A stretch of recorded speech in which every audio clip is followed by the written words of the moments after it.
대통령 탄핵 선고가 길어지니까 민주당은 전방위적인 장외투쟁에 돌입한 상태입니다. 그런데요, 오늘 돌연 이재명 대표의 암살 시도가 있을 거라는 제보를 받았다라고 주장을 하고 나섰습니다. 군 정보사 장교 출신 분으로부터 들어온 제보입니다. HID 707 오비 요원들이 러시아제 권총을 밀수하여 이재명 대표를 암살할 계획을 가지고 있다고 합니다. 당분간 대표님은 노출이 안 되도록 하여 주시면 감사하겠습니다. 이게 이제 내용의 골자이고요. 주요 의원님들께서 지도부께서 많이들 받으셨다고 합니다. 당에서는 대표님의 경호를 위해서 신변 보호 요청을 검토하고 있습니다. 네, 도보행정 같이 안 하실 겁니다. 네. 이재명 대표에 대한 암살 테러 시도가 일어난 지 불과 1년 2개월 만에 또다시 암살 음모가 제기된 것에 대해서 충격을 금할 수가 없습니다. 테러 음모의 배후와 전모를 명명백백하게 밝혀야 합니다. 자, 그러니까 지금 이 제보, 이재명 대표를 암살하겠다는 이 제보를 한 명이 받은 게 아니라 민주당 의원 여러 명이 받았다는 거고요. 그 민주당 의원 각자의 휴대폰에 문자로 왔다는 겁니다, 그게. 그 문자 원본 저희가 입수했습니다. 그대로 보여드리겠습니다. 자, 제목 없음이라는 거예요. 군 정보사 장교 출신인 분으로부터 들어온 제보라고 합니다. HID 707 오비 요원들이 러시아제 권총을 밀수해서 이재명 대표를 암살할 계획을 가지고 있다고 합니다. 당분간 대표님은 노출이 안 되도록 하여 주시면 감사하겠습니다. 부탁드립니다. 윤준임 의원님. 예. 물론 제1야당 대표의 신변 위협과 관련된 내용이고 또 최악의 상황을 항상 가정하고 대비해야 될 문제는 맞습니다만 이 문자 내용 보시면요.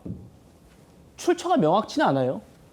군 정보사 장교 출신으로부터 이 민주당 의원들이 받은 게 아니고 이 장교 출신인 분으로부터 들어온 제보라고 합니다. 이러면서 시작하는 제보란 말입니다. 예. 어떻게 평가하십니까? 물론 말씀하신 대로 절대 있어서는 안 될 일이고요. 뭐 비단 이재명 대표뿐만이 아니죠. 대한민국 모든 국민들이 테러는 절대로 당해서는 안 되지만 다소 조금 의문스러운 부분이 있죠. 왜냐하면 또 뭐 제보를 직접 한 것이 아니라 누구의 제보를 받았다라는 것이고 또 그것을 또 가장 중요한 이재명 대표의 핵심 라인에 제보한 것이 아니라 여러 명 의원에게 마치 문자를 단체 문자 발송하듯이 했다라는 것은 그것이 정말로 신빙성이 있는 제보인가에 대해서 일단 의구심을 가질 수밖에 없는 것이죠. 예. 또 뭐 HID, 오비 요원, 러시아제 권총 이러한 것들이 조금 우리가 생각하는 어떤 현실적으로 가능한 실제 있을 수 있는 테러와는 좀 거리가 있다. 또 그런 생각을 할 수밖에 없고요. 만약에 이재명 대표가 정말로 이러한 것들이 걱정된다면 바로 이거는 뭐 경찰에 고소라든지 신고를 해서 찾아내야 되는 거 아니겠습니까? 또 그렇게까지 하지 않는 거 보면은 본인들도 아주 이것을 신뢰하지는 않는 것 같고 저는 지금 이 뭐 헌재 기각이냐 인용이냐 또 조기 대선이 가능할 수도 있는 그러한 형국에서 이재명 대표를 둘러싼 뭔가 극우 세력 혹은 뭐 잘못된 세력들이 범죄를 저지를 것 같은 그러한 공포증을 유발하는 차원의 또 하나의 여론전이 아닌가? 또 이것을 뭐 민주당 의원들이 나서서 뭐 이렇게 하는 것 보면 국민들 보기에 이게 정말 이재명 대표를 걱정해서인지 아니면 이재명 대표에게 잘 보이기 위한 일종의 충성 경쟁인지 그 진정성에서 좀 많은 국민들이 더 실망하지 않을까 저는 그런 생각도 듭니다. 예, 당사자인 이재명 대표 반응도 한번 들어보시겠습니다. 신변 위협 관련 제보가 많이 들어온다고 해서 좀 어떻게 보십니까? 뭐 몰지각한 사람이 일부 있겠지만 대체적으로는 우리 국민들의 수준을 믿습니다. 대표님 혹시 외부 활동 줄이실 계획 있으십니까? 아직 이재명 대표는 뭐 외부 활동 줄일 계획 없다라면서 다소 담담한 표정인데 민주당 내부에선 이런 건의까지 나왔습니다. 이어서 보시죠.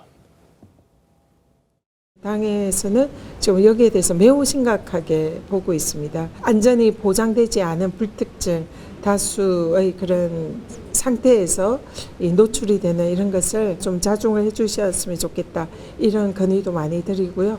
그리고 이번에는 권총을 통한 암살 이런 계획이 제보가 됐기 때문에 방탄복을 착용을 한다든지 이런 것도 저희들이 강력히 요청을 드렸습니다. 사설 경호원이 이재명 대표를 지금 현재 직원거리에서 경호를 하고 있지만 좀 더 지금 수사당국과 경찰에서 적극적인 경호 조치를 할 필요가 있다. 만에 하나 불행한 일이 생겼다면 정부 당국의 책임이다라는 것을 미리 경고를 합니다. 조계인 위원장님. 자, 그러니까 지금 군 정보사 장교 출신인 분이 민주당 의원들한테 제보한 게 아니고 이분이 그럽디다 라면서 시작하는 문자를 그것도 뭐 핵심 민주당의 무슨 전략 쪽 정보 쪽 담당하는 의원이 받은 것도 아니고 많은 의원이 받은 이 문자를 보고 방탄복을 지금 착용하십시오라는 조언까지 나오고 있다. 지금 이거잖아요. 저희가 어떻게 받아들이면 됩니까? 그 작년 2024년 1월 이후부터 사실 우리나라 국민들이 21세기 대한민국에서 결코 있을 리 없을 것 같은 상황들이 계속 벌어지고 있습니다. 2024년 1월에 무슨 일이 있었습니까? 이재명 대표를 정치적으로 반대하는 극단적인 생각을 갖고 있는 분이 이재명 대표를 실제 죽이기 위해서 테러를 했습니다. 목을 칼로 찌르는 테러였습니다.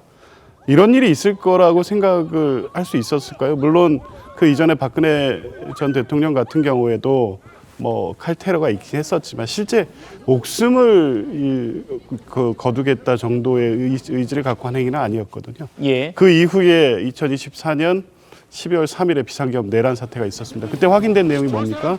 ATID 특수공작원 OB 현역 의원들이 비상계엄에 투입됐다는 얘기였습니다. 이 제보들 최초에 민주당에서 정보사라든가 관계자들로부터 제보 들었을 때 이것조차도 사실은 좀 왜 북파공작원이 비상계엄에 무슨 역할을 부여받고 그럴 리가 있을까라고 했었는데 실제 그런 게 있지 않았습니까? 선관위와 관련해서 임무 역할을 부여받았던 것으로 보이고 실제 이 비상계엄이 해제된 이후 상당 기간 동안 임무 해제가 안 된 상태에서 어떤 추가적인 어떤 도발 또 내란의 행위를 할지에 대한 우려도 계속 제보가 들어오고 있었습니다. 이번 제보 역시 전혀 신빙할 수 없는 누군가의 그냥 막연한 우려의 전달로만 볼 수 없는 게 예. 지금 2025년 3월 10일 시점 대한민국에서 얼마든지 있을 수 있는 일이고 최근 대통령 이 탄핵 국면에서 이재명 대표라든 특히 이재명 대표에 대해서 적대적인 어떤 선동을 계속하는 분들이 많이 있기 때문에 구체적으로 실제 그러한 위해와 테러를 할 가능성이 있다고 봅니다. 대비를 해야 되고요. 네. 그런 일이 절대 있어서는 안 되지만 그렇습니다. 지금은 만에 하나의 가능성이라도 두고 민당 의원들로서는 대표 또 주요 지도부에 대해서는 보호 조치를 고민 안 할 수 없는 단계입니다. 만에 하나. 그 일만의 가능성이라도 있다면 조심해야 되는 거 아닌가. 맞는 말씀이죠.